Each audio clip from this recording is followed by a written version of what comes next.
cordialmente. Muchísimas gracias por estar en este encuentro.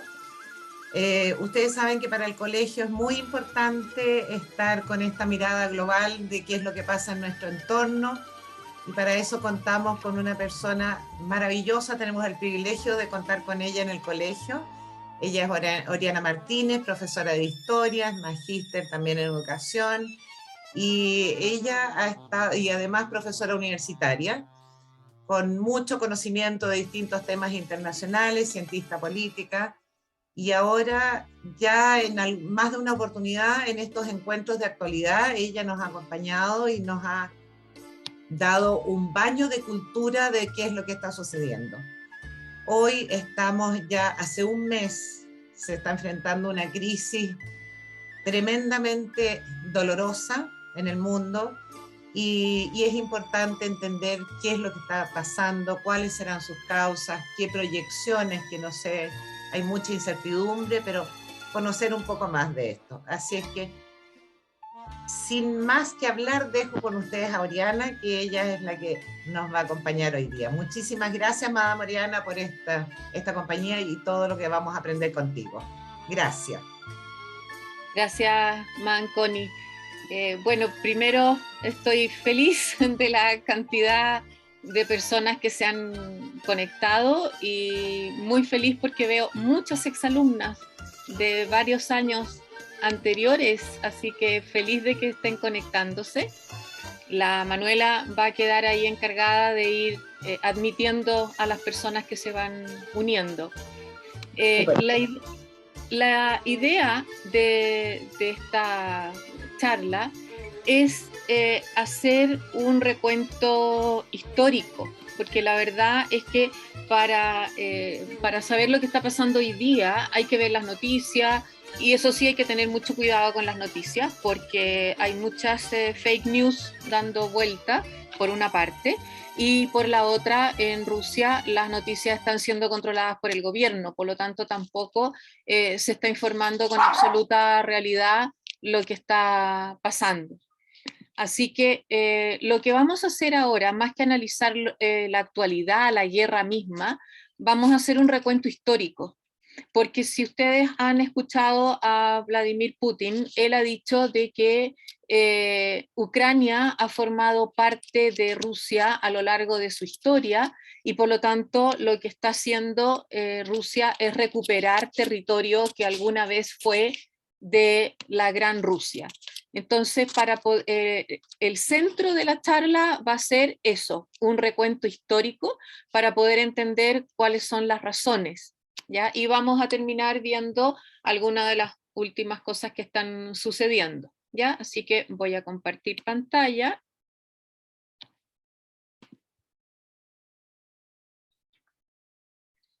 La típica pregunta del Zoom, ¿se ve? Ok.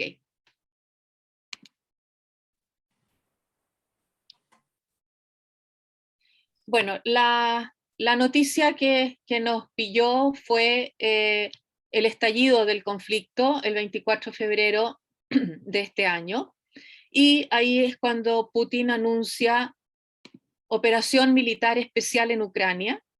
Se reportan bombardeos en varias ciudades y Kiev acusa invasión rusa a gran escala. Eso fue lo que nos sorprendió en febrero, a pesar de que ya teníamos hacía unos días bastantes indicios de que esto podía pasar en algún momento. Lo primero es ubicarnos en el contexto espacial, ¿ya? Acá tenemos Rusia, que es lo que hemos llamado la Rusia europea. Si ustedes se fijan aquí, donde estoy mostrando el cursor, aquí están los montes Urales, que es lo que separa la Rusia europea hacia el oeste de la Rusia asiática. Y aquí tenemos Ucrania, que la importancia que tiene Ucrania desde el punto de vista estratégico es que tiene gran cantidad de costas hacia el Mar Negro. ¿Por qué es importante para Rusia el Mar Negro? Porque no olvidemos que gran parte del territorio ruso está sobre los 60 grados de latitud norte, lo que eso significa que pasa gran parte del año con la zona norte congelada. lo que le significa que los puertos en el Pacífico también están congelados. Entonces Rusia llama a esta zona de acá, del Mar Negro, la zona del Mar Caliente, lo mismo que esta zona de acá del Mar Báltico, y por eso ha estado siempre muy interesada en dominar Estonia, Letonia y Lituania. Y acá tenemos Turquía, la parte europea también de Turquía, y aquí está el estrecho del Bósforo y el estrecho de los Dardanelos. Entonces Rusia saca su flota naval desde el Mar Negro hacia el Mar Mediterráneo, pasando por el estrecho del Bósforo y el estrecho de los Dardanelos. Entonces, estratégicamente hablando, le es muy importante controlar el Mar Negro. Y si retrocedemos un poco en la historia, si vemos las causas por las que se inició la Primera Guerra Mundial, se inició justamente por el control aquí de la península de los Balcanes, que es la península que da el paso desde el Mar Negro al Mar Mediterráneo. O sea, estamos desde principios del siglo XX y podemos retroceder mucho más atrás y encontrarnos de que esta zona ha sido durante la historia una zona estratégica que los distintos imperios han querido controlar. Y aquí en el norte de Ucrania tenemos Bielorrusia, que es simpatizante del gobierno ruso, y desde ahí también han bombardeado a Ucrania.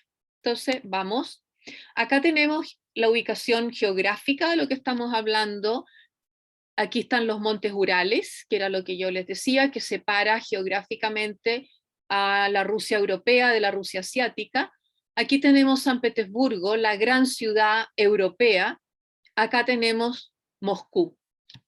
Entonces, esta es la Rusia europea, esta es la zona del Cáucaso, la región de los montes Urales, la Siberia occidental, Siberia central, la Siberia oriental,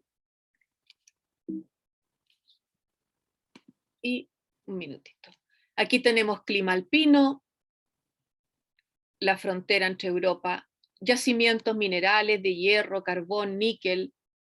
Tenemos también muchas zonas pantanosas, poco apropiadas para la agricultura, con un clima subártico, veranos cortos, cálidos, inviernos fríos. Fíjense aquí, esto que está aquí, que estoy mostrando, es el círculo polar ártico. Estamos hablando de los 90 grados de latitud norte.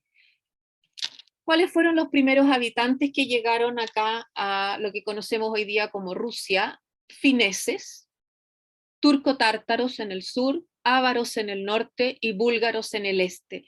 Por lo tanto, la formación de Rusia ha sido una mezcla importante de distintas tribus.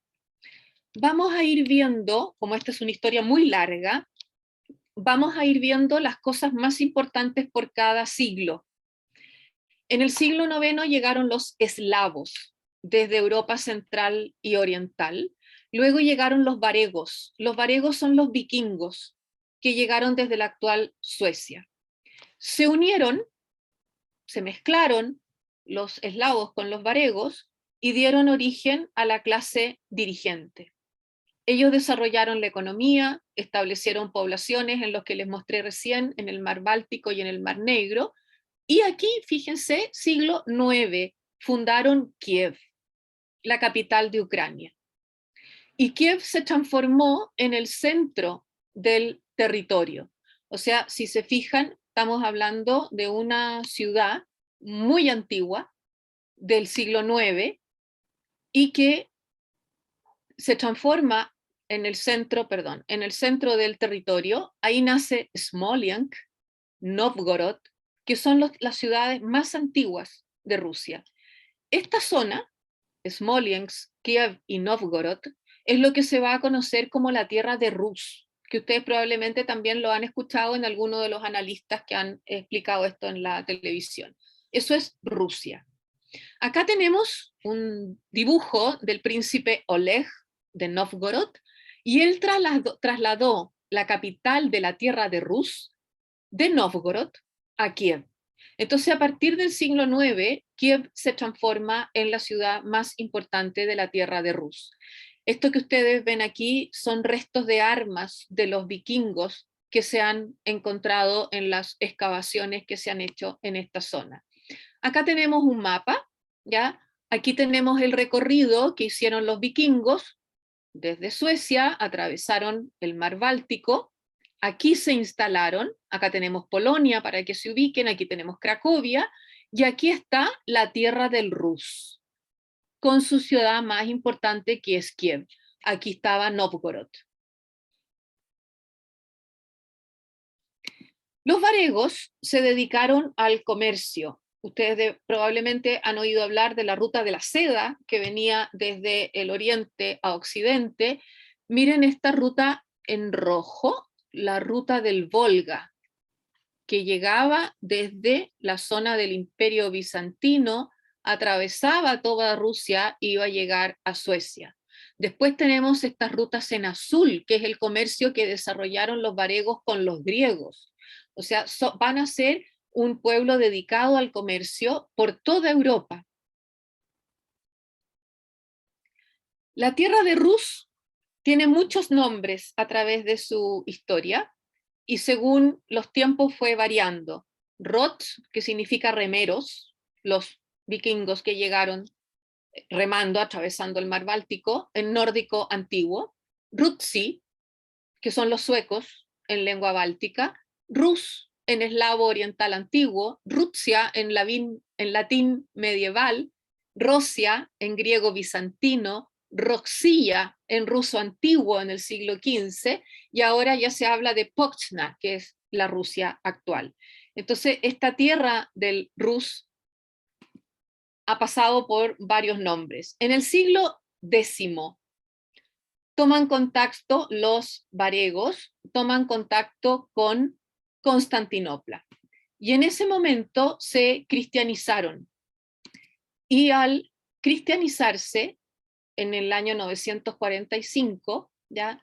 Empieza el contacto con el resto de Constantinopla, con el resto del Imperio Bizantino, y aquí llega San Vladimir I el Grande, que gobierna entre el 980 y el 1015 del siglo X, y él convirtió al cristianismo en la religión oficial rusa. Aquí tenemos a Igor de Kiev, la época en la que se cristianizan, y aquí tenemos a Vladimir I de Kiev. Y fíjense en esto. El 2016, Putin inauguró un monumento a San Vladimir en Moscú. Ahí vemos a Putin con el patriarca de la Iglesia Ortodoxa inaugurando este monumento de 16 metros. Y dice, el príncipe Vladimir ha pasado a la historia para siempre como el unificador y defensor de las tierras rusas, un político visionario. ¿Qué relación tiene esto con lo que está pasando hoy?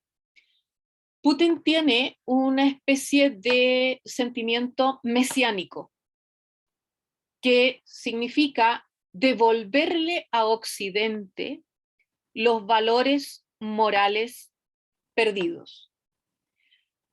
Putin no acepta los grupos LGTBI, ni el homosexualismo, ni el feminismo, etc. Y por el contrario, Putin tiene un discurso de que Occidente está en decadencia. Y por lo tanto, Occidente necesita un nuevo liderazgo que le devuelva los valores morales perdidos. Por lo tanto, por eso es que se habla de este sentimiento mesiánico de Putin de querer salvar a Occidente. De hecho, su ministro de Relaciones Exteriores en un momento dijo, lo importante no es Ucrania, lo importante es Occidente, y vamos a rescatar a Occidente. Aquí tenemos al patriarca Cirilo I de Moscú en febrero del 2022 y dice, no podemos permitirle a las fuerzas oscuras y externas reírse de nosotros. Debemos hacer todo lo posible para mantener la paz entre nuestros pueblos y al mismo tiempo proteger nuestra histórica patria común de todas las acciones que pueden destruir nuestra unidad, nuestra patria histórica común. Y vamos a ver que por la evolución histórica que va a tener Rusia, Ucrania va a formar parte de esa patria común. En el siglo XI, entonces, con el contacto con la cultura bizantina, Kiev llega a su máximo esplendor. Es la época de las más lindas construcciones en Kiev, una serie de templos ortodoxos con estas cebollas, palacios, ¿ya? Y el poder económico se concentra en la posesión de tierras. Por lo tanto, nace una clase terrateniente muy fuerte que se va a mantener a través de los siglos hasta la Revolución Rusa, época en que producto de la Revolución Rusa se nacionalizan todas las tierras. Se produce en el siglo XI también el cisma religioso, la división de la cristiandad. En ese momento, la cristiandad se va a dividir entre la Iglesia Católica, Apostólica y Romana, y la Iglesia Cristiana Ortodoxa, que va a ser liderada por Rusia. Va a ser tan importante este cisma religioso hasta el día de hoy, que ustedes saben que si bien la Iglesia Católica tiene una sola cabeza, que es el Papa, la Iglesia Cristiana Ortodoxa tiene varios patriarcas. Entonces hay un patriarca en Moscú, un patriarca en Kiev, otro patriarca en Alejandría, ¿ya? Entonces, y en este momento, en el siglo XI, la cabeza de la Iglesia Cristiana Ortodoxa va a ser Rusia. Y se va a producir una unión entre el zar. El título zar deriva de César, y se va a empezar a usar el nombre de zar para el regente, para el emperador de Rusia.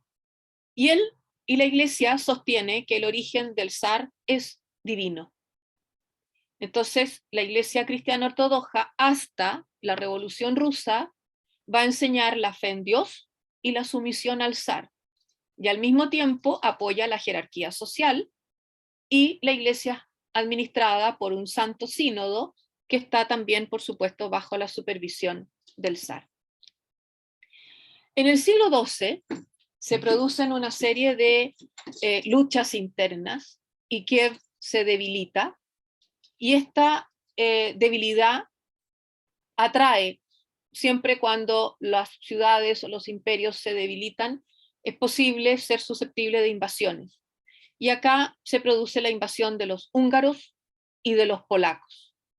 Y al mismo tiempo, Bizancio va a caer en manos de los turcos y después de manos de los cruzados. Entonces, las guerras de las cruzadas, por tratar de liberar el Santo Sepulcro de los turcos, va a debilitar también el comercio y cae Bizancio. El siglo XIII tenemos una nueva invasión, y esta es la invasión mongola. Ahí tienen ustedes a Gengis Khan, que es el que va a conquistar Kiev y toda la zona que conocemos como el Rus en 1223, y ellos van a ejercer influencia muy importante en las costumbres y en las tácticas militares. Los mongoles tienen tácticas nuevas, armamento nuevo, y van a introducir todo eso, todo lo que son la gran caballería mongola, va a introducirse en la tierra del Rus en esta época. ¿Qué importancia tuvo esta dominación mongola que aisló a Rusia de la Europa occidental? Y esto va a ser más importante más adelante, ya lo voy a retomar, pero retengan que llegan los mongoles, ya aquí está Kiev, toman toda la zona del Rus y aíslan a Rusia, a este gran imperio mongol, lo mantienen más relacionado con el Oriente y aislado de Europa. En el siglo XIV toma fuerza el Principado de Moscú, y van a ser los príncipes de Moscú, que aquí hay una pintura de la época en la que se ve la ciudad de Moscú. Va a ser Moscú el que logra debilitar al poder mongol y lo derrota en 1380. Y por lo tanto Moscú se transforma en el siglo XIV en la ciudad más importante. Nos vamos al siglo XV. Insisto que voy con una mirada muy rápida, con los zares más importantes de cada siglo. Iván III el Grande. Él incorporó a la corte elementos de administración bizantina, todo el boato, todo los trajes bizantinos, el estilo de la corona bizantina, los cuadros, las esculturas, ¿ya? Entra a formar parte de la tierra del Rus.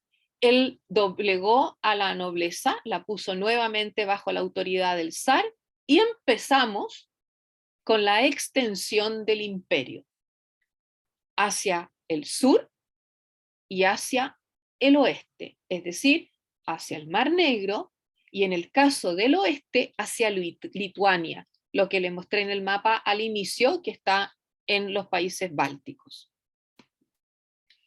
En el siglo XVI, alguien muy conocido, muy famoso, películas, libros, etc., Iván IV el Terrible. Él ya usa por primera vez el título de zar, inicia la Rusia moderna y continúa con la expansión. Él reorganiza, reforma el ejército y continúa la expansión hacia el este y hacia el sur, le da impulso al comercio y construyó esta catedral maravillosa que es la Catedral de San Basilio, ¿ya?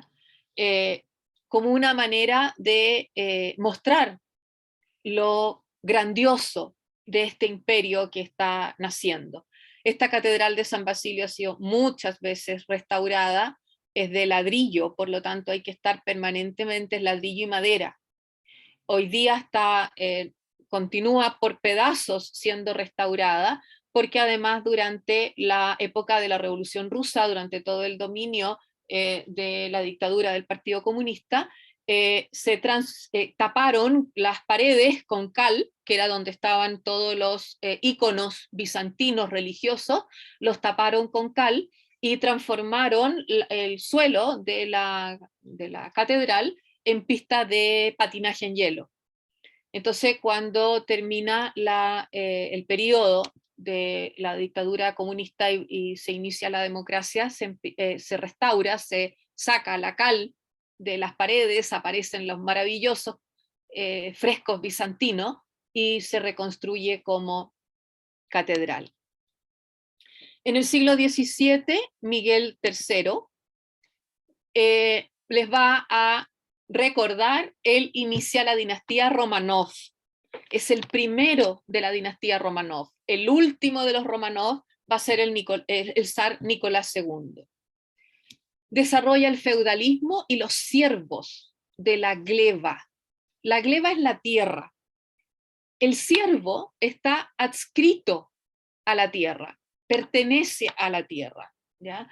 O sea, si un terrateniente decide vender todo su terreno, su tierra, lo tiene que vender con los siervos que están adscritos a esa tierra. No tienen la calidad jurídica de esclavo, pero son casi. La diferencia con el esclavo es que el dueño del esclavo puede disponer hasta de la vida del esclavo, pero la verdad es que en la práctica disponían de la vida igual, pero no hablaban de esclavos, sino que de siervos. Aumenta los impuestos a los campesinos y a los comerciantes. Siglo XVII, este personaje va a ser muy importante, Pedro el Grande. Pedro el Grande viajó a Europa. A él lo tenía molesto esta situación de que desde la época del Imperio Mongol, Rusia se había desconectado de Europa. Viajó a Europa, viajó a París, y se encontró con que Rusia estaba muy atrasada en muchos aspectos.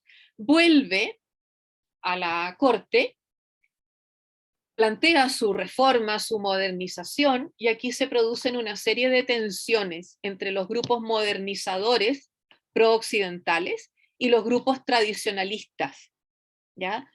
Va a triunfar la corriente modernizadora, pero va a pasar por una serie de conflictos. Les recomiendo el libro Pedro el Grande, es muy entretenido de leer, porque se ve ahí cómo se modernizó la Rusia, y reorganiza el Estado, el ejército, sí mantuvo sometida a la nobleza, desarrolla el comercio, la minería, y continuó con la expansión hacia el mar Báltico y creó la gran ciudad imperial de San Petersburgo. Nada de humilde, le puso su nombre, Pedro, pero le puso por el santo, San Petersburgo, y pasa a ser la nueva capital. Moscú deja de ser la ciudad más importante y pasa a ser San Petersburgo, la Venecia del norte de Europa. Ahí tienen ustedes la iglesia del Salvador sobre la sangre derramada de San Petersburgo, que es un espectáculo también muy rococó, con mucho adorno, y bueno, ahí tienen ustedes los puentes sobre el río Neva. ¿Ya? San Petersburgo va a ser la ciudad europea. De hecho, Pedro el Grande decía que la construyó mirando a Europa. Y va a ser la capital del imperio hasta la Revolución Rusa.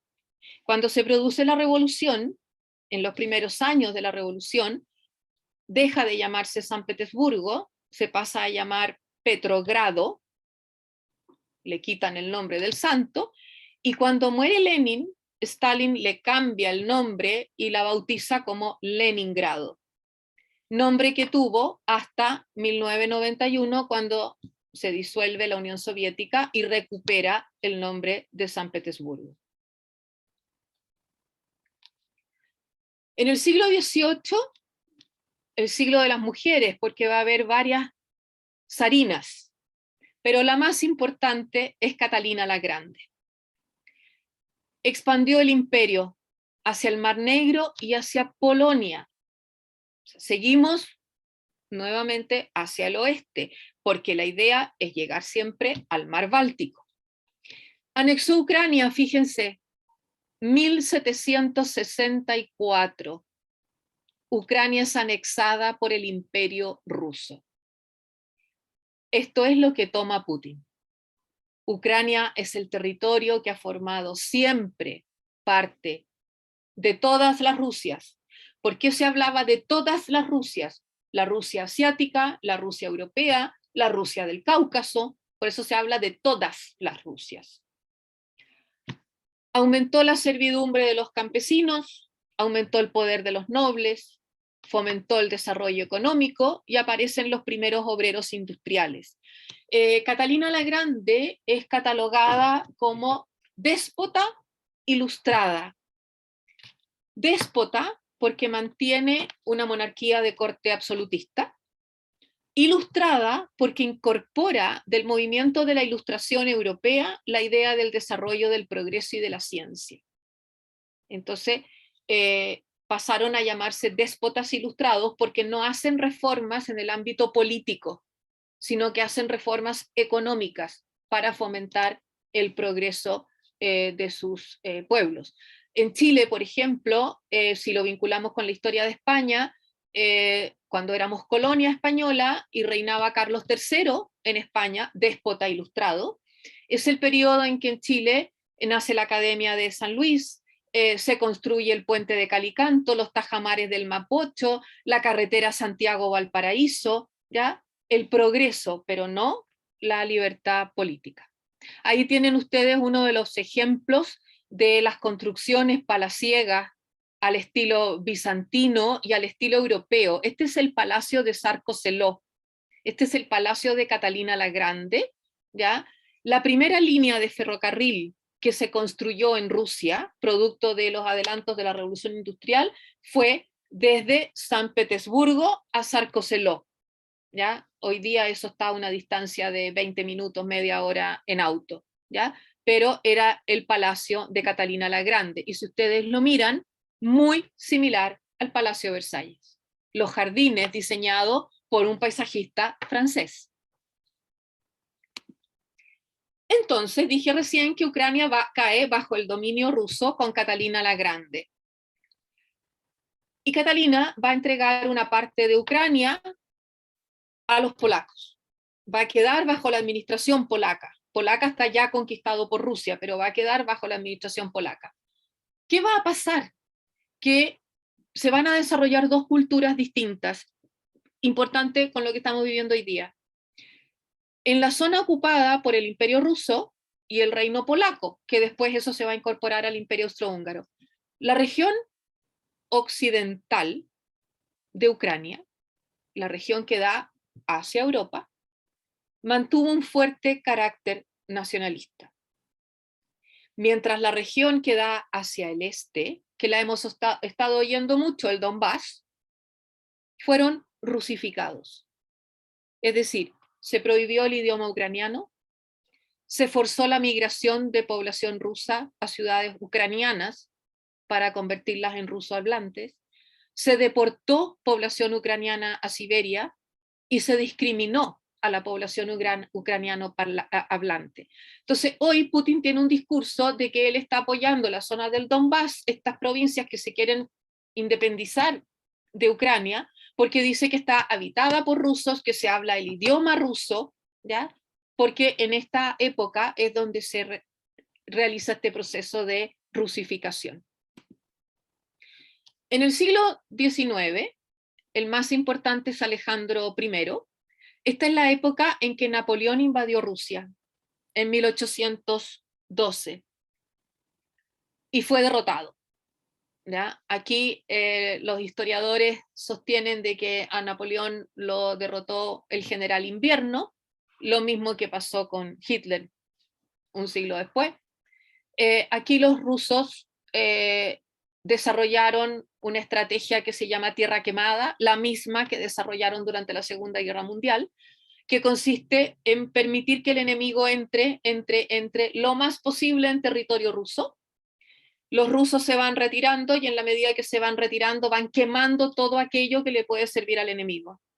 Queman cosechas, se llevan el ganado, queman casas, envenenan el agua. Por lo tanto, el ejército enemigo va entrando en el territorio ruso, que es inmenso, ¿ya? Y eso les permite después envolverlos y derrotarlos. ¿Qué hace Nicolás? Me adelanté, perdón.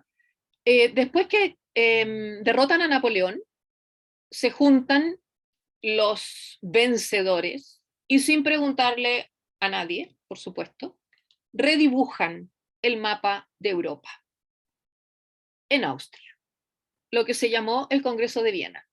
Y literal, redibujan el mapa de Europa y le entregan al Imperio Ruso Finlandia, los países bálticos, Polonia, mantiene Ucrania, crean el Imperio Austrohúngaro, dejando dentro del Imperio Austrohúngaro a los eslovenos, los croatas, los herzegovinos, los montenegrinos, los bosnios, germen de la Primera Guerra Mundial.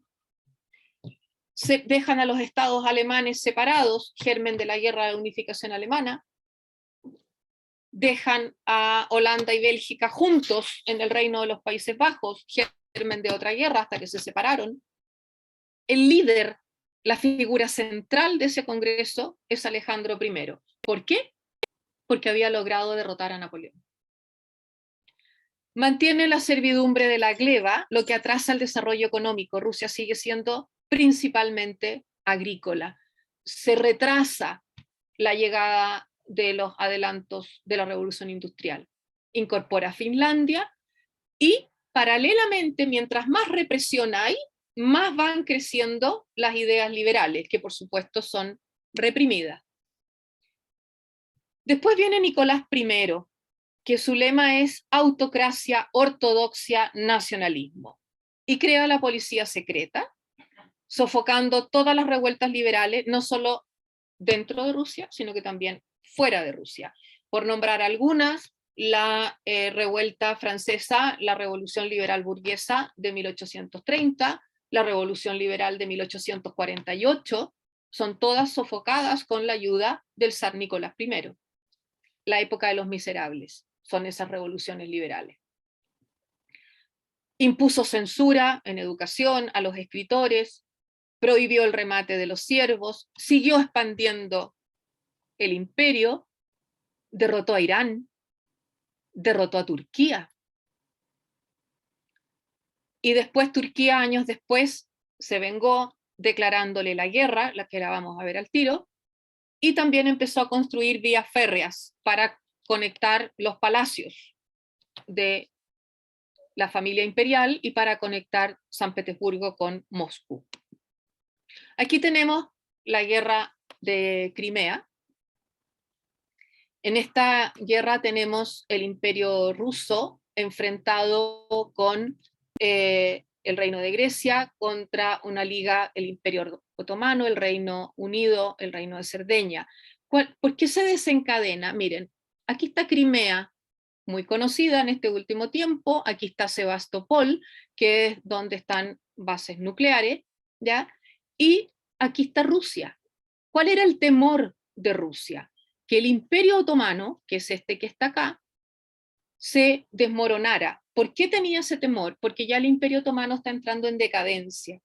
Y su preocupación es que si cae el Imperio Otomano, Grecia o la zona del, sobre todo el Imperio Austrohúngaro, tome el control de los estrechos, por donde saca su flota. Pero le fue mal. Rusia va a ser derrotada en la guerra de Crimea. Entonces no va a lograr incorporar Crimea en ese momento. Después viene Alejandro II, tuvo que firmar la paz porque perdieron la guerra de Crimea. Se mantiene el atraso ruso. Miren, ahí puse una comparación. En 1860, Rusia tenía 1.600 kilómetros de vías férreas, comparado con Gran Bretaña, auge de la Revolución Industrial, que tenía 15.000 kilómetros de líneas férreas. Es solo una muestra de lo atrasado que va quedando el imperio.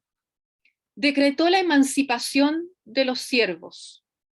23 millones de siervos fueron declarados libres y se fueron a trabajar, a buscar trabajo a las industrias en las ciudades, lo que va a generar miseria, conventillos, porque las ciudades no van a tener la capacidad de absorber ni en vivienda, ni en salud, ni en trabajo. Imagínense 23 millones de personas que son liberadas. Se dio tierra a los campesinos como propiedad colectiva, se llaman mir, y aquí se produce una diferencia en los campesinos, los kulaks, que van a ser los campesinos más ricos, y los mujiks, los campesinos más pobres. Creó asambleas distritales, ahora derrotó a los turcos en una guerra, fundó Vladivostok en el Pacífico y ocupó la isla Sajalín. Y se siguen expandiendo las ideas liberales. Ya estamos llegando al final del siglo XIX. Y nace el movimiento Narodnik, que son patriotas, que no están de acuerdo con las reformas que está haciendo el zar, liberar a los siervos, darle tierra a los campesinos, crear asambleas distritales, y lo asesinaron. Llegamos a Alejandro III, construyó el ferrocarril transiberiano, atraviesa todo Siberia desde San Petersburgo hasta Vladivostok, retomó la política policíaca y la censura. Alejandro II lo habían asesinado, por lo tanto él considera de que las libertades no se pueden dar, y estableció la rusificación. ¿Qué significó la rusificación? Todos los habitantes del imperio tenían que hablar ruso. Todos los habitantes del imperio tenían que ser cristianos ortodoxos. Esta es la época de los pogrom, la persecución a los judíos. Esta es la época en la que está ambientada la obra musical El violinista en el tejado, en que muestra justamente cómo una familia tradicional judía debe huir de Rusia por la persecución. Todos aquellos que no quisieron rusificarse fueron perseguidos. Recibió préstamos de bancos franceses para la industria, aumenta el proletariado, los trabajadores de las industrias, pero con muy malas condiciones de vida, y la clase media, y aumentan los seguidores de la teoría marxista. Hay mucha desigualdad, los obreros no tienen turnos de trabajo, no tienen salarios justos, trabajan los niños, hay abusos muy importantes por parte de los industriales. Aquí tenemos el mapa de síntesis de cómo se expandió el imperio entre 1533 y 1894. Acá está el puerto de Vladivostok en el Pacífico, ¿ya? Entonces, fíjense cómo todo esto, acá está Finlandia, acá está Ucrania, Polonia, Georgia, Azerbaiyán, llegamos al Mar Negro, nos vamos a Kazajistán. Miren ustedes cómo creció, se transformó en el mayor imperio continental. Eso significa que se expandió por el mismo continente, porque el mayor imperio marítimo en esta misma época, fines del siglo XIX, es el imperio británico, imperio de ultramar. Rusia es un imperio continental. Llegamos a Nicolás II, el último de los Romanov. El primero había sido el príncipe Miguel. Acá tenemos a Nicolás II. Gobierna a 126 millones de rusos en 1897. Mantuvo la represión. Aquí empezaron a nacer partidos políticos y tuvo un problema muy grave. Va a ser derrotado en la guerra ruso-japonesa. Nadie pensó que Rusia iba a ser derrotado en esta guerra. Había una caricatura que circulaba en la época, que era un oso, que era el oso ruso, y a ese oso lo estaba pateando a la altura de los tobillos, lo estaba pateando un enano amarillo, que era un japonés. Esa caricatura lo que estaba queriendo decir era imposible derrotar al imperio. ¿Qué pasó? Japón ganó la guerra. Esta primera guerra del siglo XX demuestra que de ahí en adelante las guerras se ganan por la tecnología de avanzada. Rusia tenía un ejército de 3 millones, pero un ejército atrasado en toda su tecnología.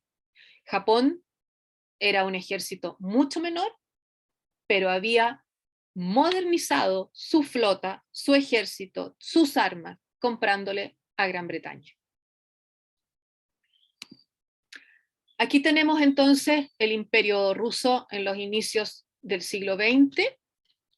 Acá están sus vecinos, el imperio austrohúngaro, el imperio alemán, el imperio turco-otomano. Esto es hacia el occidente, hacia Europa. Y acá lo tenemos hacia el oriente, acá lo tenemos su vecino, China. Y acá tenemos la India, el gran imperio chino y la gran colonia británica de la India. Estos son los grupos nacionales que hay en el imperio ruso. Los grandes rusos, los rusos de origen, ucranianos, polacos, rusos blancos, judíos, tártaros, alemanes, armenios y georgianos.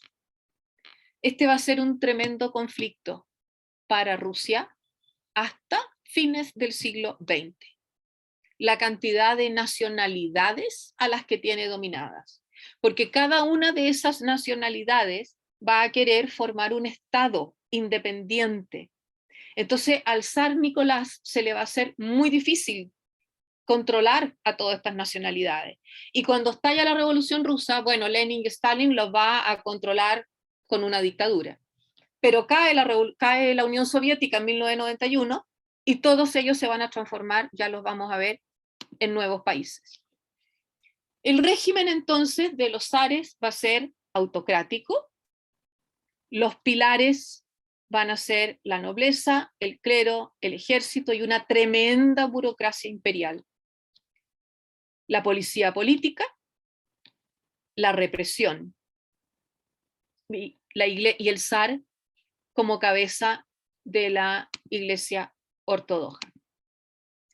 Aquí está el mapa para que lo vean de la guerra ruso-japonesa. Aquí está Japón. Aquí está la zona de Manchuria y aquí está la península de Corea. Cuando Japón derrota al Imperio Ruso, obtiene un protectorado sobre Corea. Eso es tema de otra charla, entender por qué Corea está hasta hoy dividida en Corea del Norte y Corea del Sur. Solamente un titular es porque en la Segunda Guerra Mundial el norte de Corea va a ser liberado por los rusos y el sur va a ser liberado por los estadounidenses. Pero eso es motivo para otra charla. Estalla la Revolución Rusa en 1905, ahí tenemos la invasión, el ataque al Palacio de Invierno, y este es el famoso Domingo Sangriento. Les recomiendo ver un clásico del cine, Doctor Zhivago, en el que se ve todo este proceso. Estallan las huelgas, se sublevan los campesinos, levantamientos nacionalistas, Polonia, los países bálticos, Ucrania, todo duramente reprimido, duramente reprimido. Pero el zar tuvo que ceder en crear un parlamento. Se crea el parlamento, el sufragio masculino, la responsabilidad ministerial, y el zar promete ciertas mejoras laborales y sociales. Nada de eso lo cumplió. Y como si eso fuera poco, ingresó Rusia a la Primera Guerra Mundial, lo que trajo un tremendo descontento por parte del pueblo ruso. A los rusos les fue mal en la Primera Guerra Mundial, el frente oriental tenía una guerra atrasada y por lo tanto los rusos empezaron a rendirse a Alemania. Y estalla la primera revolución en 1917. Si se fijan, tiene dos fechas, 23 de febrero y 8 de marzo. Es si estamos hablando del calendario gregoriano o el calendario juliano. Los rusos hablan de la revolución de febrero. Consecuencia de esta revolución, la caída de la monarquía. Se establece un gobierno provisional y ese gobierno provisional comete otro error, no saca a Rusia de la guerra. Entonces estalla la segunda revolución, en octubre, la revolución de octubre o del 6 de noviembre, según cualquiera de los dos calendarios que estemos usando. Consecuencias de esto, el triunfo del gobierno bolchevique, y Lenin inmediatamente retira a Rusia, ya no es imperio, ¿no es cierto?, ya es una república, retira a Rusia de la Primera Guerra y se ve obligada a firmar el Tratado de Brest-Litovsk, por el que pierde mucho territorio que va a pasar a formar parte en ese momento de Alemania. Y Lenin crea en 1922 la Unión de Repúblicas Socialistas Soviéticas, con Rusia, Transcaucasia, Bielorrusia y fíjense, Ucrania. O sea, Ucrania sigue formando parte, desde que lo incorporó Catalina la Grande, sigue formando parte de Rusia. ¿Qué pasó con Ucrania entonces? Entre 1917 y 1939, el periodo entre guerras. La Ucrania oriental se independizó de Rusia en 1917. La Ucrania occidental se independizó de Austria y Polonia en 1918 y las dos se unificaron en un acta que fue firmado en Sluki. Y en ese momento Ucrania empieza una guerra de independencia para poder establecerse como Estado libre, soberano. Perdió con Rusia. Y Rusia la mantuvo anexada y también mantiene en ese momento también anexa Crimea. Entre 1921 y 1929, los primeros años hasta el 24 está Lenin, de ahí en adelante está Stalin. Trató de ganarse la confianza de los ucranianos, no lo logró. Entonces prohibió el idioma ucraniano, destruyeron monumentos y documentos históricos. En este periodo se perdieron muchos documentos de la historia ucraniana. Se produjo la muerte de digo entre porque nunca se ha logrado establecer exactamente cuántos, entre 4 y 12 millones de ucranianos por hambre, entre el año 1932 y 1933, época de Stalin. Y si ustedes han escuchado en las noticias hablar a ucranianos, recuerdan esto. Y no quieren nada a los rusos. Acá tenemos entonces cómo se va formando la Unión Soviética entre el 23 y el 40, y fíjense cómo se va expandiendo hacia Bielorrusia, los países bálticos, Ucrania, Georgia, Armenia, Azerbaiyán, Turkmenistán, Uzbekistán, Kazajstán. ¿Qué significa esto? Mantener a muchas nacionalidades sometidas. El someter a las nacionalidades es siempre un polvorín, porque estas nacionalidades aspiran a formar un Estado independiente. Viene la Segunda Guerra Mundial, del 39 al 45, y aquí tenemos la Unión Soviética, que va a pelear contra Alemania, y la Unión Soviética va a liberar a los fineses, va a avanzar aquí por los países bálticos y va a liberar, y esto es muy importante para lo que pasa después, la Unión Soviética libera de los nazis a Eslovaquia, Hungría, Rumania, Bulgaria, Yugoslavia, y los rusos son los primeros en entrar en Berlín. ¿Por qué esto va a ser tan importante? Por las conferencias entre Stalin, Roosevelt y Churchill. Porque Stalin va a decir, ya, yo liberé a toda Europa central oriental de los nazis. Por lo tanto, esos territorios deben quedar bajo mi zona de influencia. Y eso lo van a aceptar Roosevelt y después Truman, porque Roosevelt muere casi al final de la guerra y Truman continúa, lo van a aceptar, y esto va a dar inicio a algo que vamos a ver al tiro, que es la Guerra Fría. Entonces, si se fijan acá, está Polonia, que durante la Segunda Guerra Mundial se la repartieron entre Alemania y la Unión Soviética. Aquí está Ucrania, formando parte de la Unión Soviética. Empieza entonces la Guerra Fría, entre el 45 y el 91. La Unión Soviética, totalitaria, con una ideología comunista, lucha junto con las democracias europeas en contra del totalitarismo nazi. Es una alianza estratégica, utilitaria, pero terminada la Segunda Guerra Mundial, empiezan los graves problemas entre las democracias occidentales y el totalitarismo ruso. Se rompe la alianza y empieza la Guerra Fría, que tiene su origen en las conferencias que se realizaron durante la Segunda Guerra Mundial, cuando se repartieron las zonas de influencia. Hay una conferencia muy importante entre Churchill y Stalin, los dos solos, a espaldas de Roosevelt, porque Roosevelt no quería repartir nada hasta no derrotar a Hitler. Nunca estuvo de acuerdo con que se juntaran.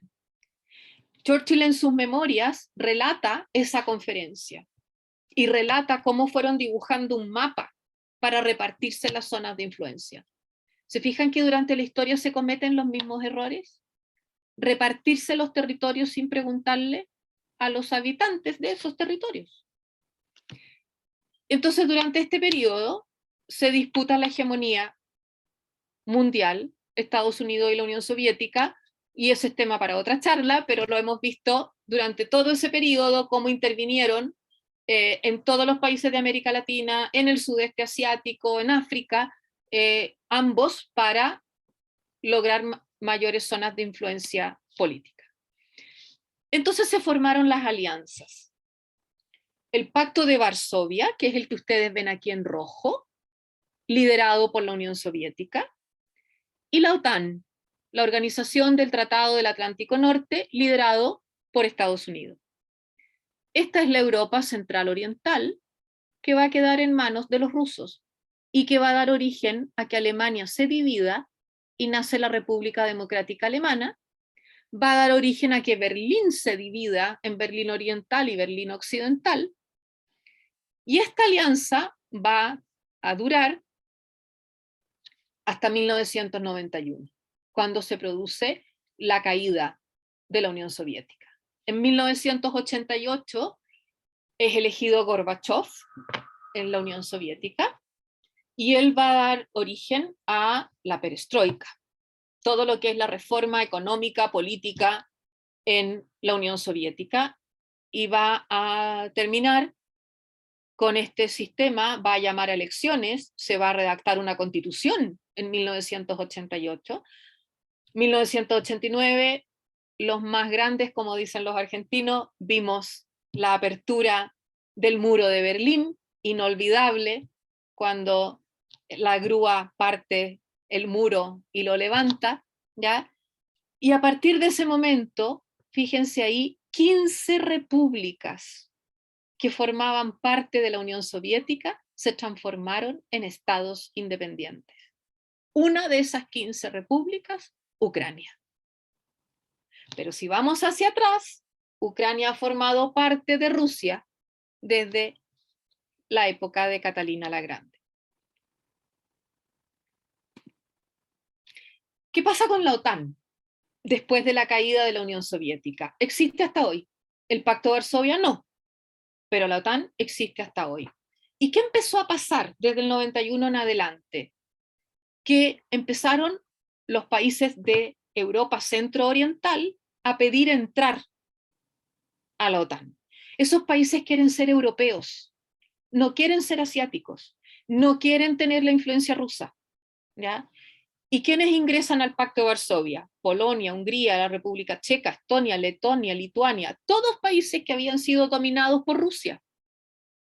Entonces, ¿qué es lo que le pasa a Putin? ¿Por qué habla de seguridad? Porque está quedando rodeado, miren ustedes acá, está quedando rodeado de países que forman parte de la OTAN. Y la OTAN es una alianza militar. Y Putin, si ustedes se acuerdan, le mandó un aviso a Finlandia y a Suecia diciéndole que mejor que no se les ocurriera entrar a la OTAN porque iban a sufrir las consecuencias. Y cuando Ucrania solicita el ingreso a la OTAN, es una de las razones por las cuales Putin invade Ucrania. Además, estos países quieren ser europeos, pero también tienen memoria. Como escuchaba el otro día un experto en historia de Rusia, decía, los países vecinos de Rusia tienen memoria de los ataques rusos durante la Guerra Fría. Pensemos la rebelión de Hungría en 1956, cuando los tanques rusos entran a acallar la rebelión estudiantil. Los tanques rusos en Checoslovaquia en 1968. ¿Ya? ¿Qué pasó con Ucrania en el periodo post-Guerra Fría? Renació como república independiente entonces en agosto del 91. Heredó alrededor de 3.000 armas nucleares dejadas por Moscú en su territorio, porque formaba parte del Pacto de Varsovia, por lo tanto tenía armas nucleares en Ucrania. Y decidió el gobierno ucraniano renunciar a las armas nucleares a cambio de su seguridad y reconocimiento como país independiente. Y firmó con Rusia, con el Reino Unido y con Estados Unidos el Memorándum de Budapest. Ucrania se comprometió a adherirse al Tratado de No Proliferación de Armas Nucleares y devolver a Moscú las ojivas nucleares que habían quedado en su territorio. A cambio, Rusia, Estados Unidos y Reino Unido se comprometieron a respetar la independencia, la soberanía y las fronteras existentes de Ucrania y abstenerse de la amenaza o el uso de la fuerza. O sea, lo que tenemos hoy día es que Putin violó el memorándum de Budapest. En 1996, Kiev había entregado todas las armas. O sea, Kiev, el gobierno de Ucrania cumplió el memorándum, entregó todas las armas nucleares. También firmaron un memorándum Bielorrusia y Kazajstán. Hoy día Putin dice, entre las razones para invadir Ucrania, es que Ucrania habría violado el memorándum de Budapest. Ucrania se defiende diciendo que no. Rusia entonces, el 2014, invadió la península de Crimea, que la había perdido en las guerras anteriores, ya ubicada en el Mar Negro, sitio tremendamente estratégico. En Sebastopol era base nuclear, y Ucrania reclama que Rusia violó el acuerdo de Budapest con la invasión y anexión de Crimea, donde instaló la base naval rusa en Sebastopol, y también con el apoyo a los grupos separatistas de Donetsk y Luhansk, el Donbass, porque en el memorándum decía que se comprometían a respetar las fronteras de Ucrania. Y Rusia afirma que Ucrania es un territorio que es parte histórica de Rusia, del Rus de Kiev, que Ucrania tiene la intención de desarrollar arsenal nuclear con ayuda de Estados Unidos, y que todo eso representaba un riesgo para la población rusa. Las regiones separatistas, que ustedes pueden ver acá en el mapa, el Donetsk y Luhansk, desde el 2014 están intentando independizarse, y por lo tanto están en una guerra permanente con las Fuerzas Armadas de Ucrania. ¿Y qué hizo Putin? Reconoció a estas dos regiones como estados independientes y envió tropas rusas para apoyarlas.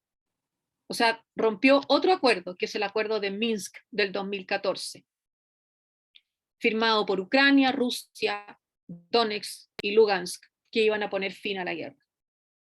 Pero resulta de que entra con tropas rusas para apoyar el movimiento separatista. Entonces, ¿qué es lo que plantea el gobierno de Ucrania? Que Rusia está interfiriendo en asuntos internos de Ucrania, que está apoyando a dos provincias que se quieren separar para transformarse en Estado independiente. Aquí tenemos el conflicto ya en el mapa, la zona del Donbass, ya donde están estas dos provincias que se quieren separar. Acá tenemos Crimea, en el Mar Negro, y estas son las ciudades que están siendo bombardeadas. Mariupol es una de las que ha estado saliendo más en las noticias últimamente, y Bielorrusia está apoyando a Rusia, y también entonces desde Bielorrusia están entrando tropas para asediar Kiev. ¿Qué es lo que está pasando hoy día en términos de la defensa? Que los ucranianos están desarrollando la estrategia de guerra de guerrilla en las ciudades. Los rusos no se están enfrentando en este momento contra un ejército ucraniano. Los ucranianos están en las ciudades, están levantando barricadas, están en los edificios, están atacando al ejército ruso con la estrategia de guerrilla, que es muy distinta a una guerra entre dos ejércitos de línea que la guerra de guerrillas. Muy rápido, la guerra de guerrillas consiste en ataques permanentes, pequeños, a distintos lugares, porque el objetivo que tiene es cansar al enemigo. Entonces atacan a un grupo de rusos en un lugar, al mismo tiempo en otro, y están atacando desde las ciudades. ¿Qué es lo que hacen los rusos? Están bombardeando edificios, están bombardeando teatros, pero no se están enfrentando ambos ejércitos. Entonces la guerra de guerrillas trae muchos muertos, muchos civiles. Los civiles ucranianos se están armando de distintas edades, ustedes lo han visto en la televisión, para defender su país. Y ahora está pasando que, bueno, las noticias, como les decía al principio, en Rusia están muy controladas, ¿ya? Pero está pasando en Ucrania que se está derritiendo el hielo y están apareciendo los cadáveres rusos. Y eso va a ser difícil para el gobierno ruso seguirlo escondiendo. Las reacciones las hemos visto, las sanciones son más que nada económicas. ¿Por qué Estados Unidos y la OTAN no han enviado tropas a Kiev? Porque Ucrania no forma parte de la OTAN. Entonces, esta idea del mesianismo ruso eligió un país que no forma parte de la OTAN, porque si hubiera invadido Polonia, se habría activado la OTAN. Han habido una serie de sanciones de la Unión Europea y de Estados Unidos, sanciones contra instituciones financieras, restricción del espacio aéreo, prohibición de ventas, suministros de ciertos bienes y tecnología, ciertas ONG y corporaciones que han boicoteado a Rusia, empresas que se están retirando. ¿Quién es este personaje, Vladimir Putin? Es abogado, está en el poder desde 1999, porque se ha ido cambiando de cargo. Presidente de la Federación Rusa, presidente del gobierno de la Federación, vuelta a ser presidente de la Federación, vuelta a ser presidente del gobierno. En definitiva, está en el gobierno desde 1999. Exagente de la KGB, miembro del partido Rusia Unida, de corte nacionalista, de tendencia conservadora. Encabezó la Segunda Guerra de Chechenia, que se querían separar de los rusos y perdieron. Y es muy popular entre la población rusa, por lo que sabemos. Él es partidario de la restricción de las libertades políticas, pero mantener la libertad económica. Es un gobierno de corte nacionalista autoritario. Habla de la dignidad nacional, de la defensa de las fronteras de la inmigración. Yo aquí me quedaría sin trabajo. Descartar la formación en ciencias humanas, ¿ya? Porque según él eso ha traído muchos problemas y ha, ¿cómo se dice?, erosionado los valores morales, y por lo tanto hay que, todo con el desarrollo económico, tecnología, etcétera, pero las ciencias humanas parece que metemos un bichito en el pensamiento. Anticomunista, por supuesto, en este momento. ¿Cuáles son las razones que él da? A mí me impacta mucho esa foto de Putin entrando en el Kremlin a una de las sesiones, porque es un zar, está actuando como un zar. Dice que se está produciendo un genocidio de la población rusa que vive en Ucrania. No hay datos. Dice que se trata de continuidad histórica, de un derecho a la misión universal, a un frente espiritual común, con fundamentos morales y éticos. Otra razón, que Ucrania estaría entrando a la OTAN y por lo tanto eso amenaza a Rusia, que ya tiene bases de la OTAN en los países bálticos, en Hungría y Rumania. Y habla, fíjense, de la desnazificación de Ucrania. Curioso, porque el partido nazi, que se llama Libertad, en Ucrania, tiene un 1,6% de la población. Zelensky es judío, elegido con un 72% de los votos. No hay evidencias de nazificación en Ucrania. ¿Cuáles son los objetivos de la invasión? Establecer un corredor que llegue a Crimea para dominar el Mar Negro, infligir una derrota humillante a Occidente y relevar a la potencia líder de las relaciones internacionales, relevar a Estados Unidos. Este es un personaje que vale la pena leer sus declaraciones. Sergei Karaganov es el presidente del Consejo de la Política Exterior y de Defensa. El otro día tuve la oportunidad de estar en una charla con un experto y leía pasajes de las declaraciones de Karaganov. Él habla de destrucción constructiva del modelo de relaciones internacionales de Occidente, porque se está produciendo una decadencia de Occidente. Hay que derrotar a Occidente. Él habla de que Ucrania es el primer paso, para después construir unas nuevas relaciones internacionales con el liderazgo de Rusia. No reconoce acuerdos, ni tratados, ni nada firmado. Él dice que Estados Unidos no va a ir a una guerra nuclear por Ucrania. Y confía en buscar una alianza con China, pero el gobierno chino hasta el momento ha sido muy prudente. ¿Y quién es Volodymyr Zelensky? Es el presidente de Ucrania desde el 2019, abogado, actor, director y guionista. Pertenece al partido Servidor Político de tendencia europeísta. Por eso es que se está acercando a la OTAN. Y fue electo con más del 70% de los votos en segunda vuelta.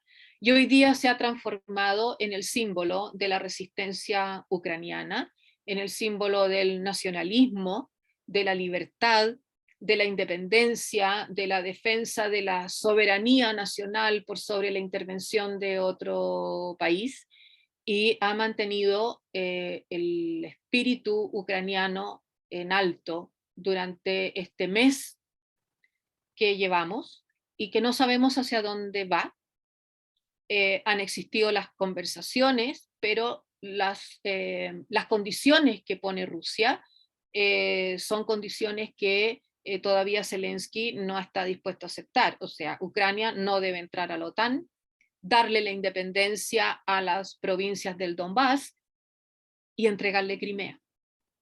Esas tres condiciones Ucrania no está dispuesta a aceptarlas. Entonces, recién ayer hubo un nuevo encuentro en Turquía y algo hablaron de la desmilitarización, pero todavía no hay nada que pueda vislumbrarse que esto va a terminar.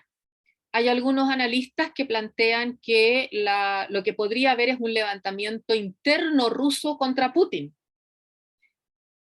Probable, a lo mejor, pero está todo tan controlado, están controladas las noticias, las manifestaciones que han habido en contra de Putin han terminado con mucha gente detenida.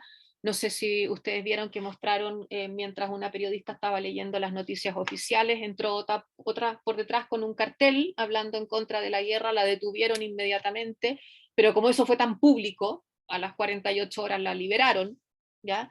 Pero aparentemente al interior de Rusia hay una oposición a la guerra, pero no sabemos qué tan probable puede ser que caiga Putin. Entonces, estamos con noticias muy restringidas respecto de lo que está pasando al interior de Rusia, y los mismos rusos están con información restringida.